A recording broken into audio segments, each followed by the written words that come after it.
നമ്മുടെ tour planning ഇവിടെ തുടങ്ങുകയാണല്ലേ. അടുത്ത സുഹൃത്തായ ശ്രീമാൻ ഷിലാലിനെ വരവേൽക്കുന്ന ചടങ്ങിലാണ്. അദ്ദേഹത്തിന്റെ ലഗേജ് ഒക്കെ അകത്ത് വെക്കുകയാണ്. അദ്ദേഹത്തിന്റെ ലഗേജ് എല്ലാം വണ്ടിയിലോട്ട് കയറ്റിക്കൊണ്ട് അദ്ദേഹം വണ്ടി കയറി കഴിഞ്ഞു.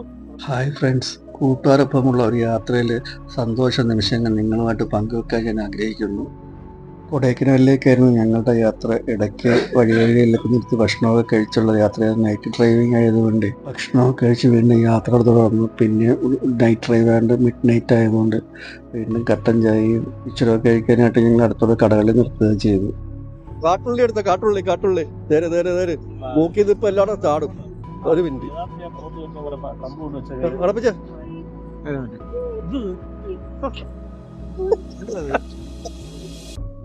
കാട്ടുള്ളി തൈല കാട്ടുള്ളി കഫക്കെട്ട് തലവേദന സന്ധിവേദന അല്ലേ.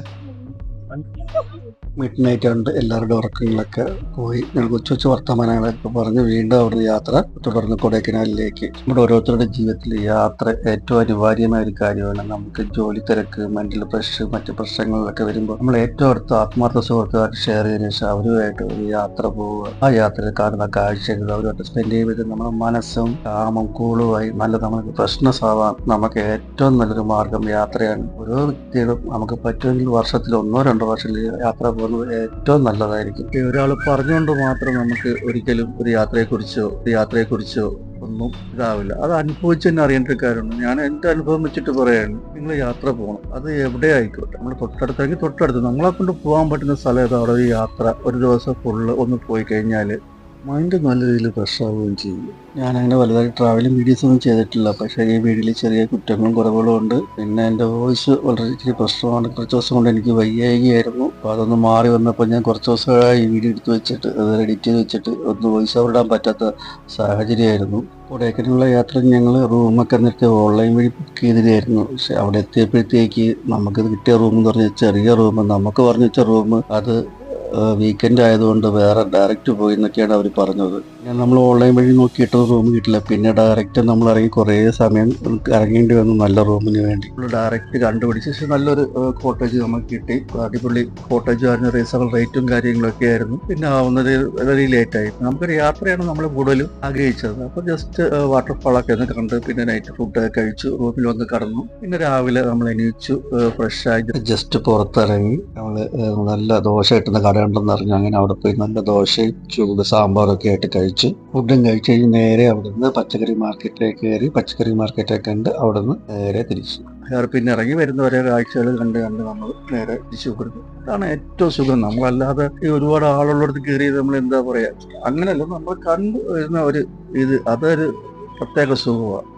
നമ്മുടെ പ്രൈവസി. നമ്മൾ യാത്ര പോകുമ്പോഴത്തേക്ക് ഒരുപാട് ആൾക്കാരായിട്ട് പോകുന്നതിനെക്കാട്ടി നമുക്ക് ഏറ്റവും അടുത്ത് നമുക്ക് കംഫർട്ടാകുന്ന അവരുമായിട്ട് പോവുകയാണെന്നുണ്ടെങ്കിൽ കുറച്ചുകൂടെ ഏറ്റവും ബെറ്റർ. എൻ്റെ ഒരു അഭിപ്രായം പറയുന്നത് മാത്രമേ ഉള്ളൂ. അപ്പോൾ അതാകുമ്പോൾ നമുക്ക് നമ്മൾ പറയുന്നത് അവർക്കും മനസ്സിലാവും, അവർ പറയുന്നത് നമുക്കും മനസ്സിലാവും. ഒരുപാട് പേരെക്കാട്ടിലും കൂടുതലും നമുക്ക് അടുത്ത് 1, 2, 3, 4 പേരുമായിട്ട് മാത്രം കംഫർട്ടായിട്ട് പോവുകയാണെന്നുണ്ടെങ്കിൽ ആ യാത്ര അതിമനോഹരമായിരിക്കും. ഇങ്ങനെയുള്ള യാത്ര കൊണ്ട് വേറെയും കുറേ ഗുണങ്ങളുണ്ട്. നമ്മൾ ഈ വരുന്ന വഴികളിൽ ചിലപ്പോൾ നമ്മൾ എത്തുന്ന സ്ഥലങ്ങളിൽ ഒരു ഗ്രാമഭംഗിയുള്ള സ്ഥലങ്ങളായിരിക്കും, അല്ലെ അവരുടെ ഒരു കൾച്ചറായിട്ടുള്ള ഒരു സംസ്കാരമുള്ള ഒരു ഏരിയ ആയിരിക്കും.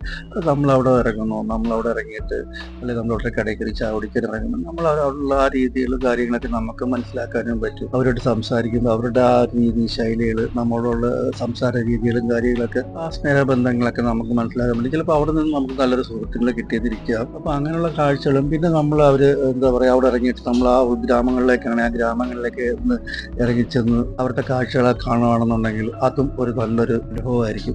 അങ്ങനെയുള്ള യാത്രകളായിരിക്കും നമ്മൾ ഏറ്റവും കൂടുതൽ ചെയ്യേണ്ടത്. നമ്മൾ ടൂറിസ്റ്റ് ബസ് വിളിച്ച് പോയിട്ട് ഒരു പ്ലേസിൽ പോയി അവിടെയുള്ള കുറേ ആൾക്കാരെയും കണ്ട് തിരിച്ചു വരുന്നതിനെക്കാട്ടും നല്ലത് ഇങ്ങനെ നമ്മൾ യാത്ര ചെയ്ത് പോവുകയാണെന്നുണ്ടെങ്കിൽ അത് നമ്മളെ മനസ്സിൽ തങ്ങിക്കിടക്കുക. നമ്മളെ കണ്ട കാഴ്ചകൾ, അവരുമായിട്ട് സംസാരിച്ചത്, അവരുടെ സ്നേഹങ്ങൾ, ഇങ്ങനെയുള്ള യാത്രയാണ് നമ്മൾ ഏറ്റവും കൂടുതൽ തിരഞ്ഞെടുക്കുന്നത്. എൻ്റെ ഒരു അഭിപ്രായം പറഞ്ഞതെന്ന് മാത്രമേ ഉള്ളൂ. പിന്നെ എല്ലാവർക്കും ഓരോരുത്തർക്കും ഒരേ അഭിപ്രായങ്ങളുണ്ട്, ഒരേ ഇഷ്ടങ്ങളുണ്ട്. എപ്പോഴും നല്ല സൗഹൃദങ്ങൾ കീപ്പ് ചെയ്യുക. ആത്മാർത്ഥ സൗഹൃദങ്ങൾ ചിലപ്പോൾ നഷ്ടപ്പെട്ട് കഴിഞ്ഞാൽ ചിലപ്പോൾ ഒരിക്കലും തിരിച്ചു കിട്ടിയെന്ന് വരില്ല. വീഡിയോ ഇഷ്ടപ്പെട്ടാൽ സബ്സ്ക്രൈബ് ചെയ്യാൻ മറക്കല്ലേ. എനിക്ക് സബ്സ്ക്രൈബേഴ്സ് വളരെ കുറവാണ്. നിങ്ങളുടെ സപ്പോർട്ട് ഉണ്ടെങ്കിൽ മാത്രമേ എനിക്ക് മുന്നോട്ട് പോകാൻ പറ്റൂ. സബ്സ്ക്രൈബും ലൈക്കും ഷെയർ ചെയ്യാൻ മറക്കല്ലേ.